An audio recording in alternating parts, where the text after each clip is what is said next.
Paris ഒളിമ്പിക്സിൽ ഷൂട്ടിംഗിൽ ഇന്ത്യക്ക് നിരാശ. 10 മീറ്റർ എയർ റൈഫിളിൽ അർജുൻ ബാബുദയും രമിത ജിൻഡാലും പുറത്ത്. വിവരങ്ങളുമായി ഒളിമ്പിക്സ് ഡെസ്കിൽ നിന്നും അതുല്യ രാമചന്ദ്രൻ ചേരുന്നുണ്ട്. എങ്ങനെയാണ് അതുല്യ വിശദാംശങ്ങൾ? കാളിദാസ്, വളരെയധികം പ്രതീക്ഷകൾ നിലനിർത്തിക്കൊണ്ടായിരുന്നു അർജുൻ്റെ തുടക്കമെങ്കിലും അവസാനം ഇന്ത്യക്ക് നിരാശ തന്നെയാണ് ഫലം. ആദ്യം രാവിലെ രമിത ജിൻഡാൽ പുറത്തുപോയിരുന്നു. അതിന് പിന്നാലെ ഇന്ത്യയുടെ അടുത്ത മെഡൽ പ്രതീക്ഷ എന്ന് പറയുന്നത് അർജുൻ ബാബുദയായിരുന്നു.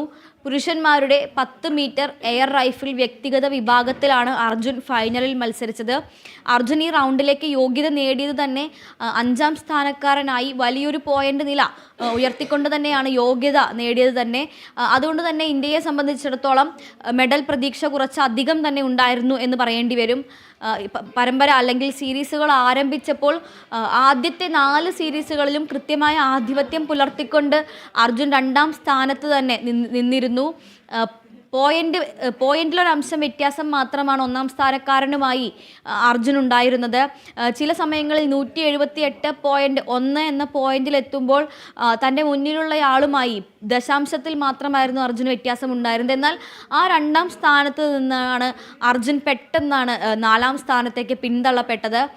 മത്സരത്തിൽ നിന്ന് അല്ലെങ്കിൽ ഫൈനലിൽ ആദ്യ 3 സ്ഥാനങ്ങളിൽ എത്തിയില്ലെങ്കിൽ പോലും ഇന്ത്യയെ സംബന്ധിച്ചിടത്തോളം ഈ ഒരു ഇനത്തിൽ 4ാം സ്ഥാനത്തെത്തുന്ന ഇന്ത്യക്കാരൻ എന്ന ബഹുമതി കൂടി സ്വന്തമാക്കിക്കൊണ്ടാണ് അർജുൻ പടിയിറങ്ങുന്നത് എന്ന് വേണമെങ്കിൽ പറയാം. വ്യക്തിഗത ഇനത്തിൽ ഇത്തരത്തിൽ ഒളിമ്പിക്സിൽ ഇത്തരത്തിൽ വ്യക്തിഗത ഇനത്തിൽ ഫൈനലിൽ 4ാം സ്ഥാനക്കാരനായി ഫിനിഷ് ചെയ്യുക എന്ന് പറഞ്ഞാൽ അത് ഒരു ചെറിയ കാര്യമല്ല. മാത്രമല്ല 204.8 പോയിന്റുമായാണ് അർജുൻ ഫിനിഷ് ചെയ്തിരിക്കുന്നത്. ആദ്യത്തെ റൗണ്ടുകളിലെല്ലാം 146-നും മുകളിൽ പോയിന്റുകൾ നേടിക്കൊണ്ടാണ് അർജുൻ ജയിച്ച് നിന്നിരുന്നത് എന്നതുകൂടി ഈ ഒരു സമയത്ത് എത്രത്തോളം മികച്ച പ്രകടനമാണ് കാഴ്ചവെച്ചത് എന്നത് ഓർക്കേണ്ടിയിരിക്കുന്നു. മെഡൽ ലഭിച്ചാലും ഇല്ലെങ്കിലും ഇന്ത്യയെ സംബന്ധിച്ചിടത്തോളം ഷൂട്ടിംഗ് പോലൊരു വിഭാഗത്തിൽ ഇത്രയും മുന്നിലെത്തുക, ഇത്രയും മുന്നിലൊരു സ്ഥാനത്തിലെത്തുക എന്ന് പറയുന്നത് ഒരു ചെറിയ കാര്യമല്ല. അതുകൊണ്ട് തന്നെ നിരാശയാണ് ഫലം എന്ന് പറയുമ്പോഴും വരും മത്സരങ്ങളിലേക്കുള്ള ഭാവി അല്ലെങ്കിൽ വരും മത്സരങ്ങൾ ഒരു മുതൽക്കൂട്ടായിരിക്കും എന്ന് പറഞ്ഞുകൊണ്ടുകൂടിയാണ് ഷൂട്ടിംഗ് അടക്കമുള്ള മത്സരങ്ങൾ ഇന്ത്യയുടെ മടക്കം. എന്നാലും പ്രതീക്ഷയുടെ ബാക്കിയുള്ളത് നാളെ നടക്കാനിരിക്കുന്ന ഷൂട്ടിങ്ങിലെ തന്നെ മിക്സഡ് ഡബിൾസ് മത്സരങ്ങളാണ്. ഇന്ന് നടന്ന യോഗ്യതാ റൗണ്ടിൽ ഇന്ത്യയുടെ തന്നെ മനു ഭാക്കറും അതുപോലെ സരബ്ജോത് സിംഗും അടങ്ങുന്ന മിക്സഡ് ഡബിൾസ് സഖ്യം നാളെ വെങ്കല പോരാട്ടത്തിനായി ഇറങ്ങും. ഇന്നലെ വെങ്കലം നേടിയ മനുവിൻ്റെ ഒരു ആത്മവിശ്വാസത്തോടു കൂടിയാണ് ഇന്ത്യൻ ടീം ഇറങ്ങുക. ഇന്ത്യക്ക് എതിരാളികളായി വരുന്നത് നാളെ ഉത്തര കൊറിയയാണ്.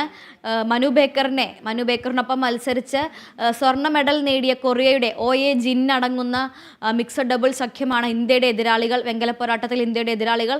എന്തായാലും യോഗ്യതാ റൗണ്ടിൽ ഇന്ത്യക്കൊരു മേൽക്കൈ ഉള്ളത് കൊണ്ട് തന്നെ നാളത്തെ മത്സരത്തിലും അതൊരു അഡ്വാൻറ്റേജ് ആയിരിക്കുമെന്നാണ് പ്രതീക്ഷിക്കുന്നത്.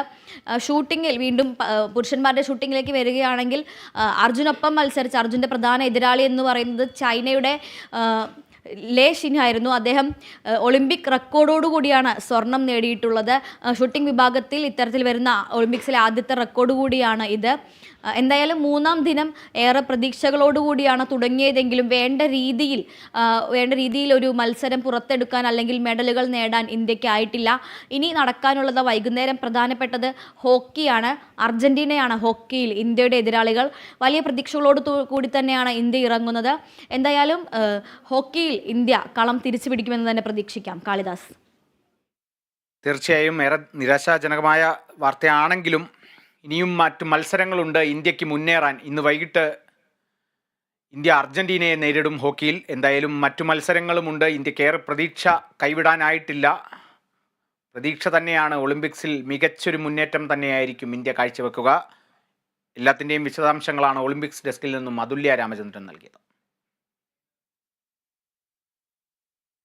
വരും മണിക്കൂറുകളിൽ സംസ്ഥാനത്ത് ശക്തമായ മഴയ്ക്ക് സാധ്യതയെന്ന് കേന്ദ്ര കാലാവസ്ഥാ വകുപ്പിന്റെ മുന്നറിയിപ്പ്. 5 ജില്ലകളിൽ ഓറഞ്ച് അലേർട്ട് പ്രഖ്യാപിച്ചു. മലപ്പുറം, കോഴിക്കോട്, വയനാട്, കണ്ണൂർ,